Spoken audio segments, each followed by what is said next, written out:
สำหรับคลิปนี้นะเดี๋ยวตุ้ยจะมาแนะนำเทคนิคหรือว่าวิธีการเทรดที่ง่ายในการวิเคราะห์กราฟในแพลตฟอร์มของ XR Trade เนาะซึ่งเขาจะใช้อินดิเคเตอร์เนาะเดี๋ยวตุ้ยจะพาทุกคนมาเบิ่งสำหรับอินดิเคเตอร์ที่ตุ้ยจะใช้เนาะหรือว่าจะแนะนำสำหรับทุกคนที่เทรดก็คือจะเป็นทางด้านของอินดิเคเตอร์ของ Net Volume เนาะก็คือตัวนี้เป็นอินดิเคเตอร์ตัวหนึ่งเนาะที่มีในแพลตฟอร์มของ xrtrading.com เนาะซึ่ง Net Volume นี้ถือว่าเป็นอินดิเคเตอร์ที่ถือว่าใช้ง่ายที่สุดและการประมวลผลได้ไวในแพลตฟอร์มของ XR Trade เนาะซึ่งวิธีในการใช้ Net Volume เนาะมันบ่ได้ใช้ยากเนาะเพียงแต่ว่าเราสังเกตเบิ่งบ่เวลาที่เราจะกดออเดอร์ซื้อเนาะให้สังเกตว่าNet Volume มันซีลงมาเราจึงจะตามซื้อคือดังที่ว่าตุ้ยมาร์คให้เลยเนาะถ้า Net Volume มันซีลงมาแบบนี้ปุ๊บเราตามซื้อถ้า Net Volume มันซีขึ้นไปเราตามขายเราไปกงกันข้ามกันกับอินดิเคเตอร์ที่มันซีหรือทิศทางของอินดิเคเตอร์เนาะง่ายๆซึ่งมันจะใช้ได้ในช่วงที่ตลาดมันเป็นไซด์เวย์มันเป็นไซด์เวย์เนาะคือในช่วงเนี้ยช่วงตลาดที่ว่าในกราฟของ BTC นี้ที่ว่าช่วงนี้ค่อนข้างจะตอบโจทย์เลยล่ะเดี๋ยวมาเบิ่งกันเนาะว่ามันจะทำกำไรจากตลาดได้จริงบ่ก่อนอื่นเดี๋ยวขอลบวอลุ่มมาก่อนเนาะแล้วเอาอินดิเคเตอร์ของเราก็คือ Net Volume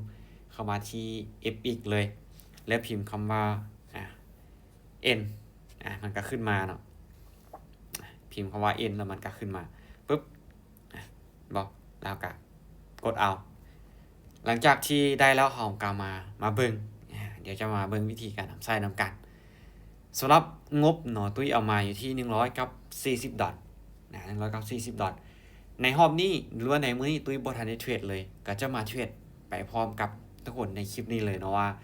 มันสามารถทำกำไรได้จริงบ่โดยการทำไส้ Net Volume ถ้าโอเคในตัวนี้มันรู้สึกว่ามันบ่ตอบโจทย์เราก็เปลี่ยนไปกราฟตัวอื่นก็ได้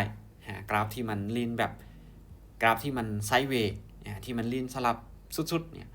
ในช่วงนั้นก็คือมันจะตอบโจทย์หลายที่สุดในการเทรดเท่าไซด์อินดิเคเตอร์ของ Net Volume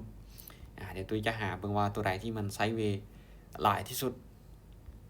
แบบกราฟที่มันลีนสลับจะเอาง่ายๆเนาะโซโลนานี้ค่อนข้างจะผ่านไปแล้วเนาะเดี๋ยวหาเบิ่งปึ๊บพอแน่นอนคือดังที่ตุ้ยบอกไปว่ากราฟที่มันได้ผลเนาะมันจะอยู่ในช่วงที่ตลาดมันไซด์เวย์ เพราะว่าในช่วงนี้เบิ่งในกราฟของBitcoin เนาะมันบ่ค่อยตอบโจทย์ปานใดเพราะหยังบ่ในจังหวะนี้เฮาสังเกตเบิ่งว่านับเบิ่งย้อนหลังก็ได้นะว่าที่ผ่านมาถ้าโอเคอินดิเคเตอร์มันซี้ลงแล้วเฮาซื้อขึ้นไปนี่มันวินบ่ได้ออเดอร์เนี่ยหรือที่ผ่านมาเนี่ยเฮาตามอินดิเคเตอร์เนี่ยมันจะได้ผลบ่เฮามาเบิ่งย้อนหลังถ้าว่ามันบ่ได้ผลก็คือเฮาบ่ใช้เนาะในจังหวะนั้นเดี๋ยวหาเบิ่งเดี๋ยวเบิ่งเป็นทองคำโอเคทองคำน่าจะได้เนาะกี้นี้เบิ่งข้ามทองคำไปมาเดี๋ยวเอาอินดิเคเตอร์ออกมาก่อนปึ๊บโอเคเดี๋ยวเรามาเทรดในกราฟของทองคำน่าจะได้อยู่นะเดี๋ยวมาเบิ่งกันเนาะในออเดอร์เนี่ยสังเกตเบิ่งเด้อปรับเงินไปอยู่ที่20 ดอลสังเกตเบิ่งในจุดนี้เนาะถ้าหากว่ามันซีลงมาถ้ามันไปแนวขนานแบบนี้บ่ฟ้าที่จะออกออเดอร์เทื่อเนาะให้มันชัดเจนก็คือให้มันซีแบบนี้ให้มันชัดเจนซีขึ้นหรือซีลงแบบนี้ให้มันชัดเจนเขาจึงค่อยออกออเดอร์ถ้าว่ามันไปแนวขนาดแบบนี้ก็คือบ่แนะนำให้ออกเนาะในจุดนั้นให้เฮาเบิ่งตลาดไปก็คือในจุดนี้ตุ้ยก็บ่ได้ออกออเดอร์เลยเดี๋ยวรอให้ออเดอร์ไปให้มันชัดเจนกว่านี้เนาะให้อินดิเคเตอร์มันชัดเจนกว่านี้แล้วจึงค่อยออกออเดอร์เดี๋ยวเฮามารอเบิ่งนำกันด้วยงบ140 ดอลนี่ว่าจะเก่งกำไรได้บ่เนาะด้วยเทคนิคและอินดิเคเตอร์ที่รู้สึกว่าใช้ง่ายเนาะประมวลผลไวอีกในตัวนี้เนาะประมวลผลนี้แท่งต่อแท่งเลยสำหรับอินดิเคเตอร์ของ Net Volume เดี๋ยวเอาเบิ่งกันประมาณในช่วง5สุดท้ายบ่ทุกคนมาสังเกตเบิ่งในปลายของมันตัวนี้เท่าโอเคมันซีขึ้น เขาตามขายโอเคออเดอร์นี้ขายเลยบ่อินดิเคเตอร์ของเรามันซีขึ้นไปแบบนี้ฉะนั้นก็คือในเมื่อซีขึ้นเนาะถ้าหากว่าเทรดตามอินดิเคเตอร์เนาะบ่ถ้าว่าเน็ตวอลุ่มมันซีขึ้นในจุดนี้เขาตามขายบ่การกดออเดอร์ขายเมื่อเน็ตวอลุ่มซีขึ้นเขาตามขายคือในจุดนี้เน็ตวอลุ่มมันซีขึ้นเขาตามขายลงมาเดี๋ยวมาเบิ่งกันนะว่ามันจะตอบโจทย์ได้หลายน้อยสำหรับตัวเชื่อเนาะถ้าว่าเฮาเทรดในช่วงที่มันไซด์เวย์เนี่ยโอกาสที่จะวินนี่มีหลายโอกาสที่จะวินนี่มีหลายถ้าว่าเฮาเทรดในช่วงที่ตลาดมันไซด์เวย์ช่วงที่กราฟมันลิ้นสลับเนาะมาโอเคเดี๋ยวไปกันต่อเนาะออเดอร์แรกก็ชื่อว่าวินไปงามๆเนาะเดี๋ยวไปกันต่อโอเคออเดอร์นี้ถ้าว่าเน็ตวอลุ่มของเฮาเห็นบ่ในจุดนี้ยังซีขึ้นไปอยู่แบบนี้ก็คือโอเคตามไปที่ฟังขายเขาจะตามสเต็ปเก่าของมันเนาะบ่เน็ตวอลุ่มมันซีขึ้นไปแบบนี้ก็คือเขาจะตามขายออเดอร์นี้ตุ้ยไปเอาต้นทุนและกับกำไรของแท่งก้อนหน้านี้ไปเนาะก็ถือว่า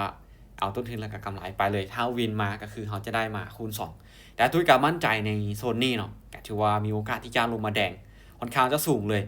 โอเคบ่ก็ถือว่าลงมางามๆในจังหวะนี้เชื่อมั่นว่าปิดแดงได้นะโอเคบ่ก็ถือว่างามๆบ่คือให้เฮามาเบิ่งที่ว่าสังเกตเบิ่งเนาะถ้าว่าในช่วงนั้นกราฟมันลิ้นสลับเนาะในจังหวะนี้ก็คือกราฟมันลิ้นสลับอยู่แล้วแต่ว่าเน็ตวอลุ่มมันซีขึ้นมาเนาะในจุดนี้ปุ๊บมันซีขึ้นมาในแท่งตัวนั้นเป็นแท่งเทียนที่เราวิเคราะห์เพื่อออกออเดอร์ปุ๊บเฮาขาดลงมาแท่งต่อมานี่บ่มันก็ลงมาเป็นแดงแต่ตัวนี้อีกปุ๊บอินดิเคเตอร์มันซีขึ้นไปแท่งตัวนี้เป็นแท่งเทียนที่เราวิเคราะห์เพื่อออกออเดอร์เฮาตามขายลงมาสารวิธีการนำไส้ง่ายๆเนาะบ่ได้มีอีหยังยุ่งยากเลยเพียงแต่ว่าเฮาเอาอินดิเคเตอร์ออกมาแล้วสังเกตในจังหวะสุดท้ายของอินดิเคเตอร์ว่ามันซีขึ้นหรือมันซีลงถ้าหากว่ามันซีขึ้นเฮาตามขายถ้ามันซีลงปุ๊บเฮาตามไปที่ฝั่งซื้อง่ายๆเนาะนี่จะเป็นวิธีในการนำไส้ทางด้านของ Net Volume เนาะสำหรับตัวนี้เนาะสำหรับไฟล์และบทเรียนตัวเนี้ยตุ้ยพิมพ์เป็นปึ้มออกมาเรียบร้อยเนาะสำหรับใครที่อยากได้เอาไปอ่านก็สามารถที่จะเอาไปอ่านได้เนาะสำหรับตัวนี้มีทั้งเบิดอยู่62หน้าเนาะทางเบิดก็บ่ได้หลายแต่ทั้งนี้ก็ถือว่าบทเรียนและความรู้นี้ถือว่ามีให้หลายแน่นอนเนาะสำหรับในปึ้มหัวนี้เป็นปึ้มที่ว่าขนาดA5 น้อยกระทัดแต่ว่าความรู้ต่างๆนี่มีหลายฉะนั้นทุกคนลองเอาไปนำไซส์เบิ่งเนาะสำหรับอินดิเคเตอร์ของ Net Volume ก็ถือว่าตัวอีกเทรดไปนี้2ออเดอร์เนาะกำไรมา 46.55 ชีวิตทีก็ถือว่ากำไรมางาม